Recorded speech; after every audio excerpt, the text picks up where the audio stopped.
batin sebagai raja punya niatan buruk, pasti tangan akan bergerak dan kaki akan bergerak menuju kepada hal-hal yang buruk. Sehingga raja yang baik, pemimpin yang baik, ketika ibarat batin memiliki niat yang baik, maka semua raga, panca indera akan bergerak ke arah yang baik, mengikuti yang batin. Disinilah sejatinya syahadat, asyhadu alla ilaha illallah wa asyhadu anna Muhammad Rasulullah.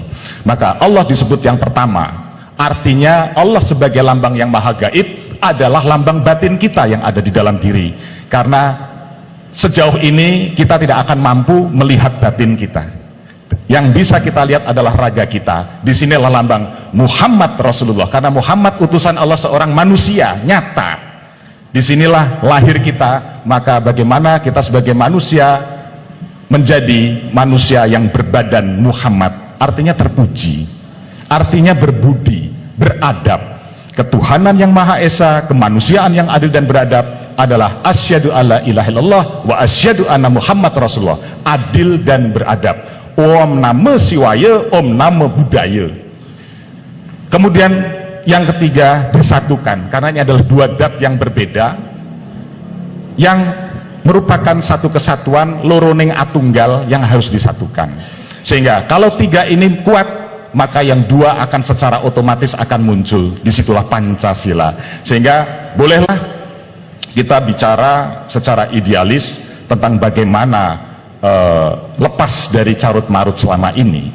Tetapi ini semua kita secara kegaiban, Pancasila tidak akan tegak di negeri ini kalau syahadat dan siwa Buddha tidak ditegakkan.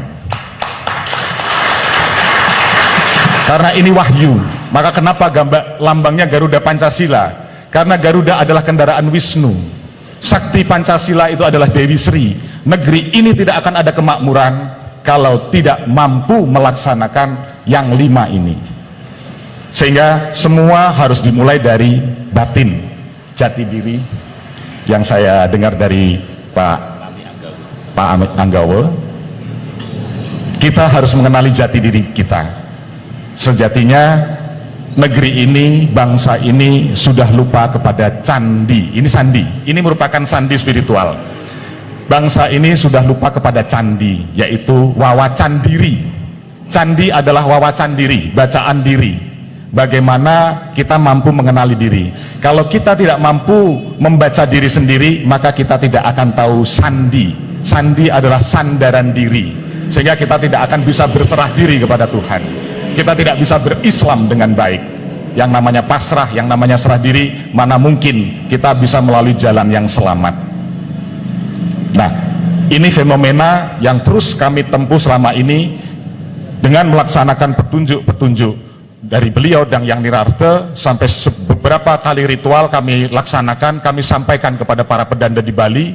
Waktu itu kami juga tidak punya rekan-rekan di Bali, terus kami berjalan sendiri untuk menyampaikan ada ritual yang harus dilakukan di Tanah Lot misalnya, Guru Piduke. Alhamdulillah terselenggara. Kemudian berikutnya setelah Tanah Lot diselenggarakan, kami mendapatkan petunjuk untuk mengadakan ritual uncal balung atau melasti di Caturmuka Denpasar dengan 3 pedanda. Alhamdulillah itu terselenggara.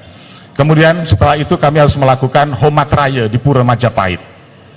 Sebelumnya kami mendapatkan petunjuk untuk mencari Pura Majapahit di Denpasar, Jalan Imam Bonjol. Setelah itu ada petunjuk untuk saya untuk pergi ke Madinah Mekah. Beliau yang memberikan petunjuk untuk itu. Sehingga di saat itulah kami mendapatkan satu sinyal ketika melaksanakan umroh di Madinah Mekah. Mutawifnya adalah orang-orang Lombok. Ini yang menjadi pertanyaan saya ketika itu. Ada apa dengan Lombok?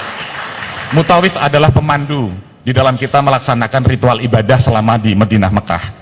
Ada 5 orang pemandu di dalam rombongan kami, itu semua dari orang Lombok. Saya sempat berpikir, ada apa dengan tugas suci ini? Saya dijudulkan dengan fenomena petunjuk jalannya adalah Lombok, kan gitu.